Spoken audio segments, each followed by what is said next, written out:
Știi că ai o problemă în afară, da? Nu neapărat furturi. Ai fost căsătorit, n-ai plătit pensie alimentară, sau ai bătut pe cineva?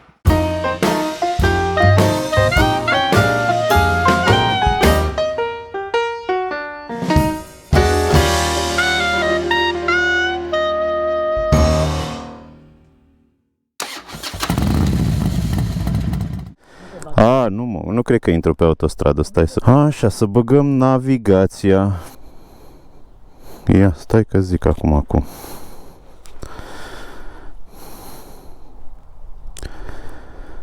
Spre Ovidiu mă duc prima dată, așa. Ia uite, bă, mi se răhăți o din asta fix aici. O vrabi. Bună dimineața și bine ați venit pe canalul meu de YouTube. Numele meu este Dan. Astăzi este o frumoasă zi de sâmbătă spre sfârșitul lunii mai și mă aflu între Lazu și Constanța și astăzi este a doua zi din tura pe care mi-am propus să o fac în Dobrogea. Astăzi merg de la Lazu, unde am dormit peste noapte, către Tulcea, pe niște drumuri ocolite. E făcută cu Calimoto tura, este creată cu Calimoto. În total sunt vreo 300 și un pic de kilometri, ca să văd cât mai mult din Dobrogea și ca să merg pe drumuri cât mai virajate, ca să fie cât mai memorabilă și cât mai frumoasă tura. Astăzi mi-am propus să ajung la Cheia, cred că se numește, în munții Dobrogei, pe care i-am mai văzut când eram foarte, foarte mic. Am fost cu clasa odată într-o excursie acolo și cred că am mai fost o dată sau de două ori cu părinții, dar niciodată, cred că niciuna din întâmplările astea nu cred că a fost după vârsta de 12 ani, deci vă dați seama, nu mai țin minte Mare Brânză, decât că era frumos, asta țin minte și că îmi plăcea zona. De-abia aștept să ajung pe acolo, să revăd locurile și nu mai știu ce e în meniu. Ba da, știu. O altă chestiune este că vreau să ajung printre eolienele alea, să mă plimb. Mi se pare senzațional. Am văzut câteva filmulețe pe YouTube cu niște motocicliști care mergeau pe acolo și mi s-a părut foarte mișto, așa încât aș vrea și eu la fel. M-am mai plimbat printre eoliene în Bulgaria la un moment dat și atunci iarăși mi s-a părut așa senzațional. Și să vedem, nu mai știu ce mai e altceva în tură, cel puțin acum nu mai am alte idei, dar orice ar fi interesant vă mai arăt și vouă. Deocamdată sunt în Constanța și merg către Ovidiu. Cred că mai ajung și pe plajele de la Corbu și de la Vadu și cam asta pentru astăzi. Dar până atunci să-i dăm drumul.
Și am ajuns pe la Târgșor sau Târgușor, nu mai știu exact, că nu m-am uitat prea bine pe pancartă. O minunăție Dobrogea asta, deci, foi de capul meu.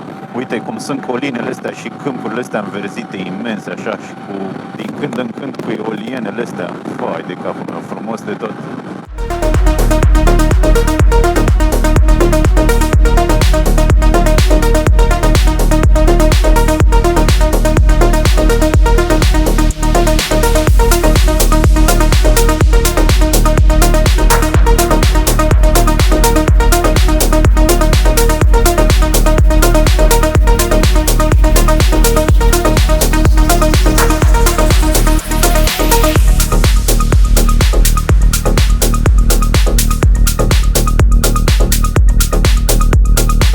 Cheile Dobrogei reprezintă una dintre cele mai frumoase și cunoscute atracții din județul Constanța.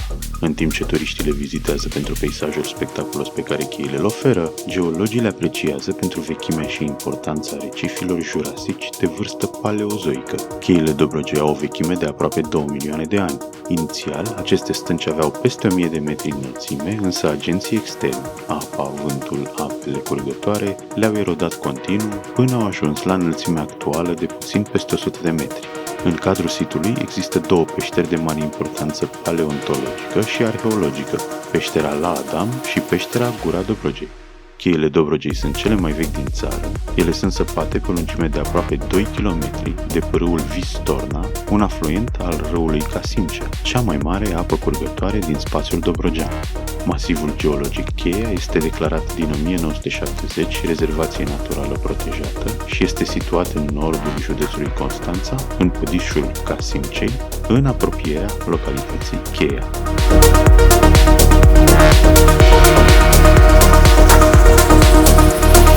Până la urmă, prima oprire a fost la Cheia, uite, am rămas fără baterie. Mi-am uitat și încărcătorul de la GoPro acasă.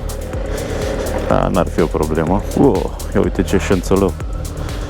Hai să trecem. Bă, ce spectaculos.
Am plecat de la Cheia, de la Munții Dobrogei. E super mișto, ce să zic. Cred că m-a repetat a milioana oară, dar chiar mai rar așa frumuseți.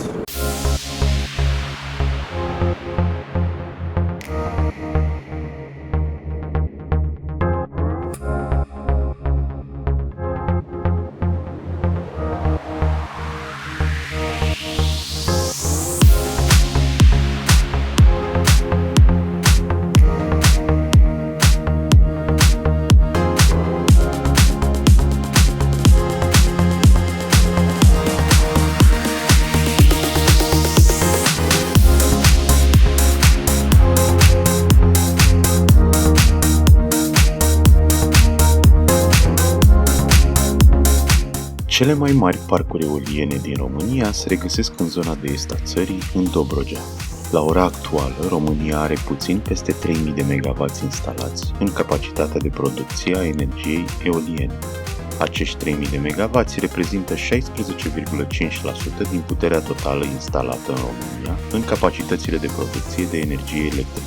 Din lista producătorilor acreditați și a centralelor de producere a energiei electrice din surse regenerabile, rezultă că Fântânele Cogealac este cel mai mare parc eolian din România și al treilea cel mai mare parc eolian onshore din Europa.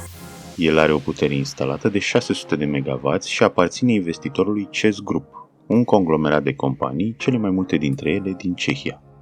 parcul eolian de la Fântânele Cogealac a fost construit între anii 2008-2012, investiția totală ridicându-se la peste 1 miliard de euro. În total, la Fântânele Cogealac au fost instalate 240 de turbine eoliene.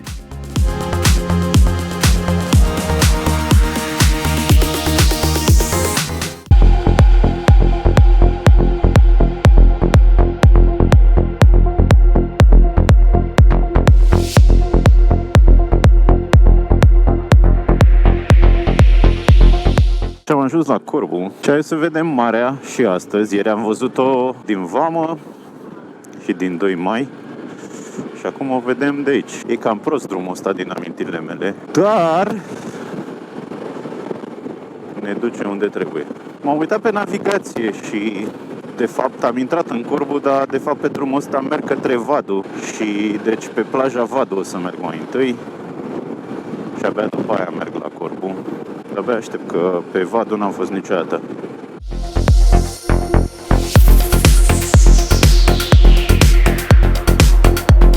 Situată la o depărtare de aproximativ 20 de minute de mers cu mașina din satul Vadu, pe un drum betonat și îngust, străjuit de peisaje cu nisip acoperit de ierburi, plaja de la Vadu este încă o plajă virgină fără niciun fel de amenajare. Este locul unde turiștii caută liniștea, nisipul de scoică curat, apa mării curată. Pentru amatorii de locații sălbatice, aici este locul ideal, departe de aglomerația litoralului, unde vii ca să ai parte de relaxare. Trebuie însă ținut cont că aici camparea este interzisă, întrucât face parte din rezervația biosferei Delta Dunării. În anul 2015 a fost catalogată la nivel global ca una dintre cele mai frumoase plaje sălbatice din lume.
A fost de-a dreptul impresionant, mi-a plăcut foarte mult, nu mai fusesem niciodată. La Corbu am mai fost și o să merg acum, dar probabil că nu o să stau mult.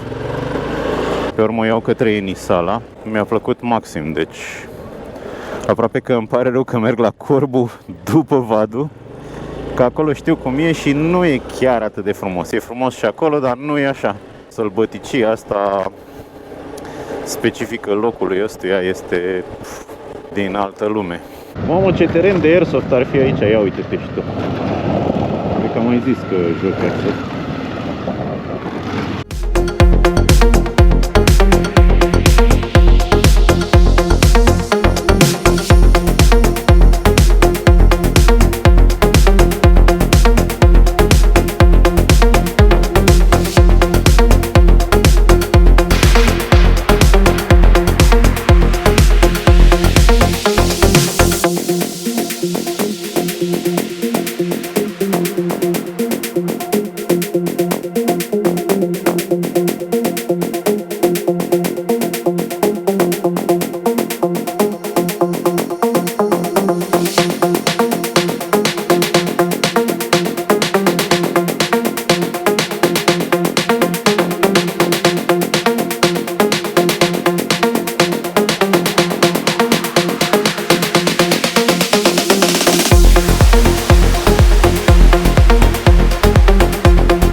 Ok, am plecat și de la Corbu, acum merg către Slava Rusă, Slava Cercheză și încet o să ajung la Tulcea. Nu încetez să mă felicit că n-am schimbat parbrizul și că n-am pus unul mai mic, ăla original e mai mic. L-am lăsat pe ăsta de la Puig, care e încă jumătate, pentru că la vântul ăsta, hai de capul meu. O singură parte bună are, că nu te încingi pe motoretă, de fapt două, și cealaltă este că nu mai prinzi așa multe gâze pe parbriz, pentru că zboară vântul, nu știu, n-ajung pe stradă, habar n-am. Dar am văzut că dacă e vânt puternic nu sunt nici gâze de-astea multe. Deși am trecut pe la câțiva kilometri departare de situl arheologic Istria, am ales să nu mai merg, că e deja ora 4 și un sfert și mai am ceva kilometri de făcut.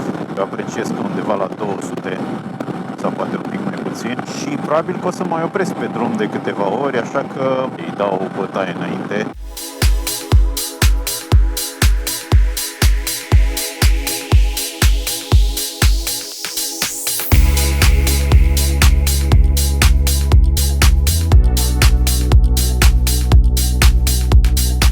Am ajuns la Slava Rusă, Babadag, 8 km. Unde se termină drumul cunoscut, scria pe mașina aia. Foarte tare. Aș putea să zic și eu despre motoreta mea, că tot acolo trage și ea să meargă. Unde se termină drumul cunoscut. Slava Rusă. Următoarea Slava este Slava Cercheză. Pe urmă este Slava Ucrainii. Da, erau turiști pe bicicletă. Mi-ar plăcea și așa să mă dau cu bicicleta, cu corturi, cu cutii din alea, stânga-dreapta, tare. Urmăresc niște călători de ăștia pe bicicletă și îmi place, da, de câte să ai timp într-o viață. Ce frumos e pe aici.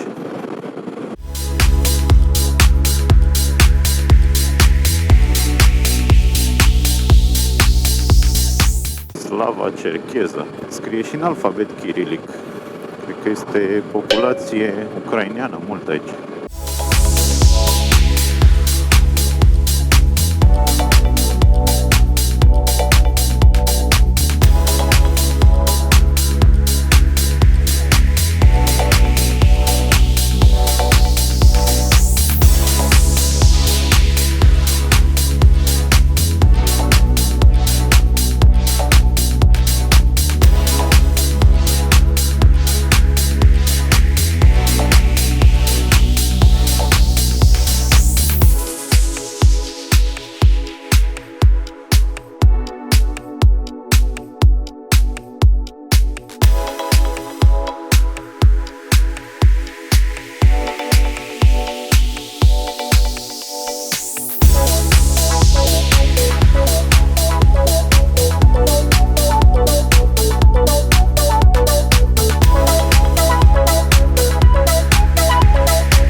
Buletin. Cu aparatul etilotest? Poftiți? Facem o testare cu aparatul etilotest? Dacă vreți, facem, da. Facem? Facem, da. Bine. Vă spun eu când să vă opriți. Când se stinge becul verde, e gata, gata. Ăsta Nu văd niciun bec, vă dați seama. Nu, ăsta luați dumneavoastră. Asta. Nu știu că luați. Rezultatul e 0, n-ați consumat alcool. Acum suntem digitalizați, scanăm documente de identitate. Și dacă aveți o problemă în România sau în Uniunea Europeană, ne apare numai aici, dacă sunteți căutați sau știu. Dați-mi și mie aplicația asta pe care o folosiți voi. Și aici dăm la fotografie să vedem dacă sunteți dumneavoastră. Să vedem dacă sunt eu. Ia uite, bă, chiar eu sunt. Aici avem datele de stare civilă, avem asigurare, aici apare totul cu verde, înseamnă că nu aveți probleme. Și acum știți cum e? Deci știi că ai o problemă în afară, da? Nu neapărat furturi. Ai fost căsătorit, n-ai plătit pensie alimentară, sau ai bătut pe cineva, mie aici mi-apare. în momentul în care scanezi și în telefon apare că este o problemă, din start lor bazațiile apare că nu ați fost identificat. Ce pistoale aveți voi în dotare? Ceva, da. Ce? E tirotestul? Nu, pistolele de care sunt? Nu știu mai ce. Beretta? Da, păi da, noi ne aveam Carpați, erau vai de Astea mama le lor. știu și eu, da, Carpați. Nu, avem Beretta, dar asta de precizie. Am 28 de ani de muncă, n-am tras niciodată decât în poligon, adică n-am... Mulțumesc mult! Serviciu Să ușor, aveți zi drum bun. frumoasă și weekend plăcut. Să conduceți prudent, că sunt fel și fel de participanți la trafic care nu respectă legea.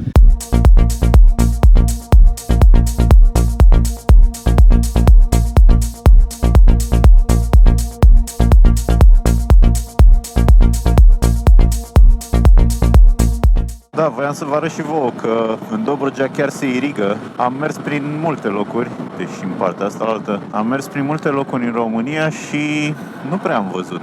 Doar aici. Vreau să zic în câmpiile din România, unde se face agricultură. N-am văzut. Aproape pe toate câmpurile se irigă, se stropește. Mi s-a părut interesant, că n-am mai văzut. Am văzut un indicator cu cetatea Enisala pe aici, 11 km, și am zis că să mă duc azi, pentru că nu știu când am prins-o, dacă azi sau mâine, azi cu siguranță, nu? Că mai am 34 de kilometri până la Tulcea și nu aveam rerouting pe la cetate. Uite, se și vede. Probabil că am prins-o mâine, dar acum nu sunt sigur. Dacă totuși am prins-o mâine, am zis să merg, că mai am 30 de kilometri până la cazare, e abia ora 6, așa încât merită. Uite ce mândră stă, nu? O frumusețe.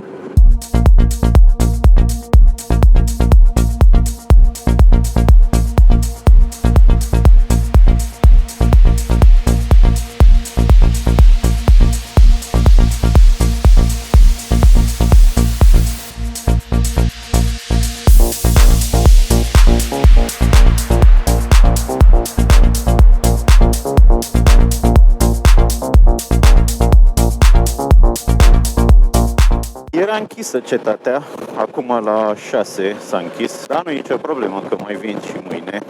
Mâine am tură din Tulcea și mă întorc în Tulcea, tot așa de vreo 300 și ceva de kilometri. Mâine o să fie și mai mișto, că nu mai am și bagajul după mine. Așa că o să mă mișc mult mai cu talent. Am făcut niște poze. Mamă, ce frumos se vede de aici, uitați-vă și voi. E incredibil.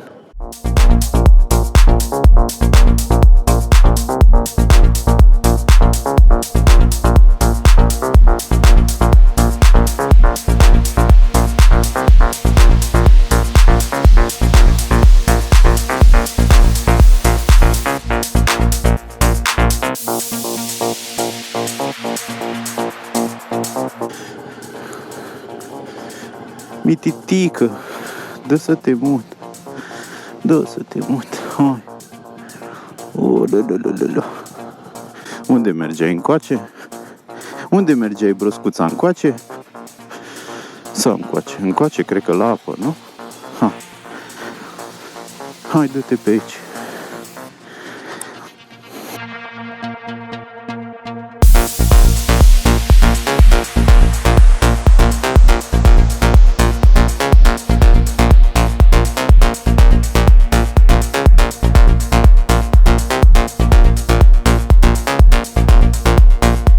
Oameni buni, cam asta a fost tura de astăzi. Dacă o să mai fie ceva interesant, mai filmez. Mai am undeva la 20 de kilometri până la destinație. O să mă opresc la un hotel în Tulcea și pe urmă o să încerc să găsesc charger pentru bateriile de la GoPro sau baterii de rezervă. Sper că este un film mișto și din tura de astăzi. Dacă vă place și vouă filmul, dați-mi un like, dați-mi subscribe, dați click acolo pe clopoțel și eu v-aș mulțumi foarte mult. Lăsați-mi și un comentariu pentru că ajută algoritmul de YouTube. Mâine ne vedem cu un nou video din tura asta din Dobrogea. Sper că la fel de spectaculos ca cele de până acum. Mulțumesc! Ciao, ciao!